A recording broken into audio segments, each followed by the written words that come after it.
What's going on, guys? Crypto Renegade here. In today's video, I'm going to talk about the risks of staking your crypto unfiltered. Let's get into it. But before I jump into the content, I just completely revamped my website, bitcoinlockup.com. As you can see on the screen here, there's some very exciting stuff coming, and you can always preview my newest videos there before they hit YouTube or any other platform. There will also be some bonus exclusive content coming on the website that won't be available anywhere else. And here we go.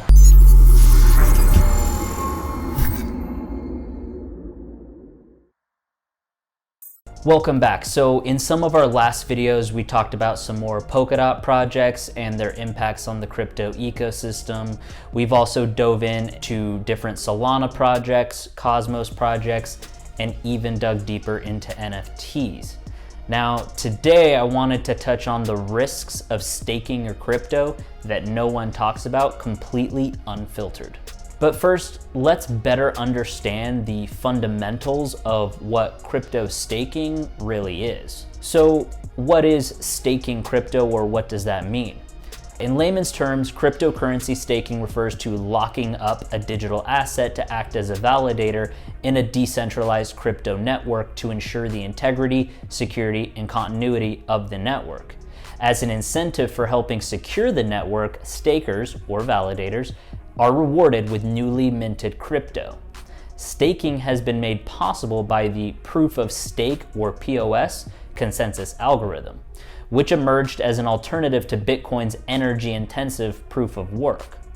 Unlike proof of work networks that require miners to contribute computing power to secure the network, proof of stake crypto networks require users to stake a share or all of their holdings in the network's token to secure the network and keep it up and running.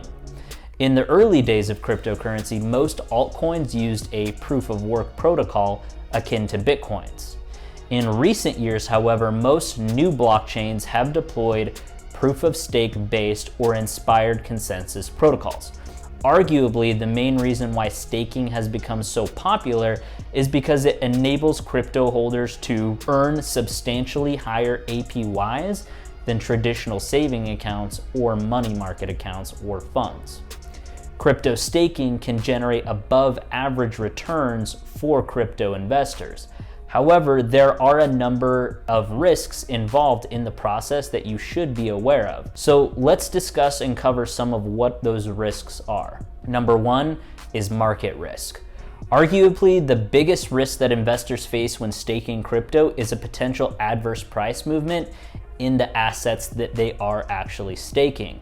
If, for example, you are earning 15% APY for staking an asset, but it drops 50% in value throughout the year, you will still have made a loss. So that means for every quarter I put into it, I get half back. That's a 50% profit. Actually, Kels, I think that's a 50% loss. Crypto investors therefore need to choose carefully the assets they decide to stake and are advised not to choose their staking asset purely based on APY figures alone. Number two is liquidity risk. Liquidity, or rather the illiquidity of the asset you are staking, is another risk factor to consider. If you are staking a micro cap altcoin that barely has any liquidity on exchanges, you may find it difficult to sell your asset or to convert your staking returns into Bitcoin or stablecoins. Staking liquid assets with high trading volumes on exchanges can mitigate liquidity risk. Number three, lockup periods.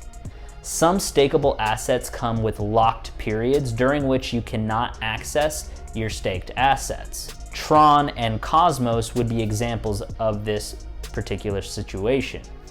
If the price of your staked asset drops substantially and you cannot unstake it, that is obviously going to affect your overall returns. Staking assets without a lockup period would be a way to mitigate lockup risk. Number four is rewards duration. So similar to lockup periods, some staking assets don't pay out staking rewards daily. As a result, stakers have to wait to receive their rewards. This shouldn't affect your APY if you HODL and stake the entire year. However, it will reduce the time that you can reinvest your staking rewards to earn more yield, either by staking or deploying assets in different DeFi protocols. To mitigate the negative effects of long reward durations on your overall crypto investment returns, investors can choose to stake assets that pay daily staking rewards. Number 5 is Validator Risk. Running a validator node to stake a crypto involves technical know-how to ensure that there are no disruptions in the staking process. Nodes need to have 100% uptime to ensure that they maximize their staking returns. What's more, in case a validator node mistakenly misbehaves, you could incur penalties that will affect your overall staking returns. In the worst case scenario, validators could even have their stake slashed, at which point a share of those stake tokens would be lost entirely.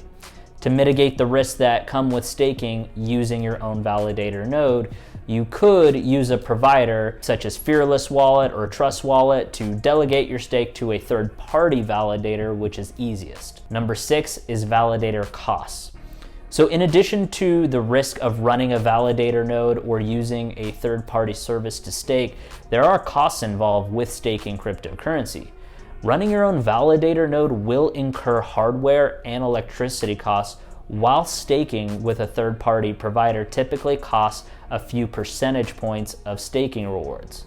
Costs are something that crypto investors need to keep an eye on to make sure that they don't end up eating too much into those staking returns. Number 7 is slashing.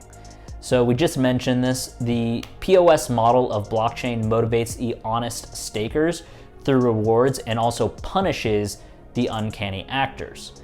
Just like in the real world, slashing is a punishment for dishonest validators in the crypto world. It is in the form of disincentivizing after finding out the fault. Slashing can happen in any of the following cases. First, a security fault, validating twice or more the same blocks disturbs the network consensus. This is called double baking. Governance fault. This is the same consensus process that is voted as many times as the validator and votes contradict each other.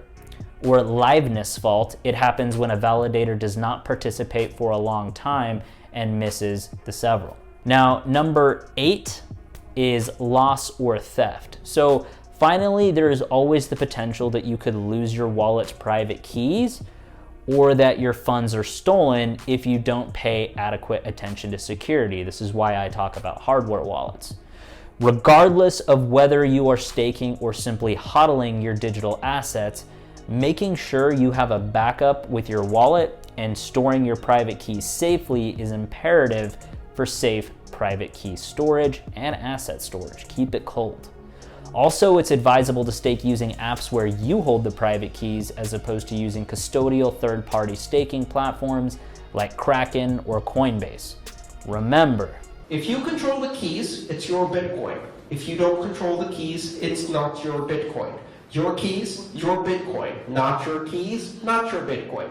Your keys, your Bitcoin. Not your keys, not your Bitcoin. So now let's talk about the last, but definitely not least, key consideration you should make before deciding to lock up your crypto via staking. And that is minimum holdings. Now, let me explain this a bit. Most projects require that you lock away a minimum holding of your asset in order to receive any of the rewards. That's why it's key to check the terms and conditions before you sign up or before you decide to stake or validate. It's also important to not lock away more than you can afford to lose, in spite of the minimum holding, as you run the risks of losing everything. For example, I made a video a few months back in regards to staking my Polkadot using Ledger Live on my Ledger Nano X crypto hardware wallet. It worked fine, but it required a minimum amount of 100 DOT tokens in order to participate in delegation and or staking. Now, that may not sound like a lot, but the average person that is new to Polkadot may not have that much money yet. As of shooting this video, that could cost you over $4,300. To some, that is not a small amount, especially if you want self-custody and controlling your private keys whilst staking. So if you lock up your coins to stake, that means you can't trade them. Thus, it's illiquid.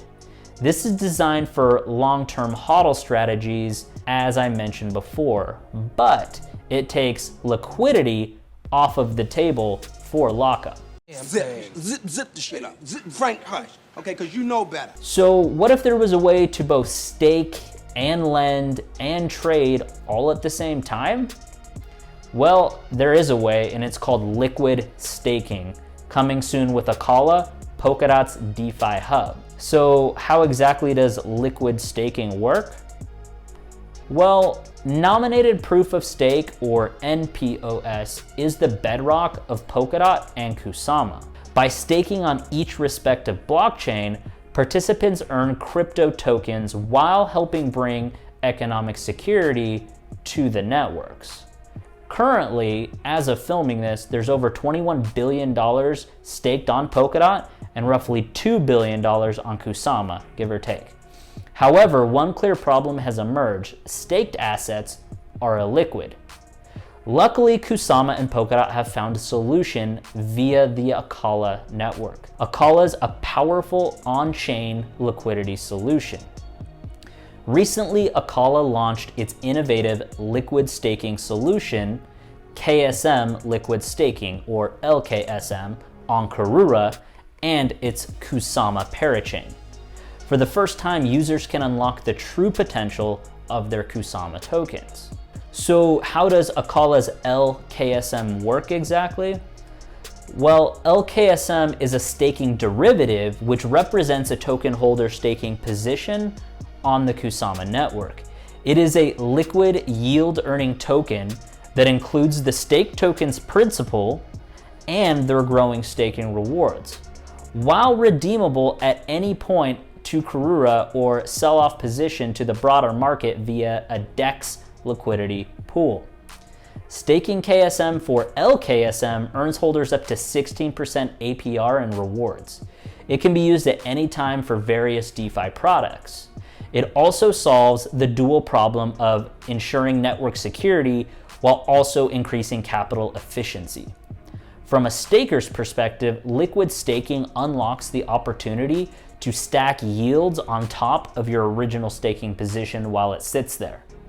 Liquid staking sounds like it's going to give us the best of both worlds: liquidity as well as staking rewards simultaneously. Just another way that Polkadot and Kusama are changing the way that we look at crypto staking and into the future of overall crypto rewards. Will you liquefy your KSM or DOT to double dip yourself? And then go ahead and click right here to watch my video on Moonbeam in the top right corner. I will see you guys in that video right now. Crypto Renegade out.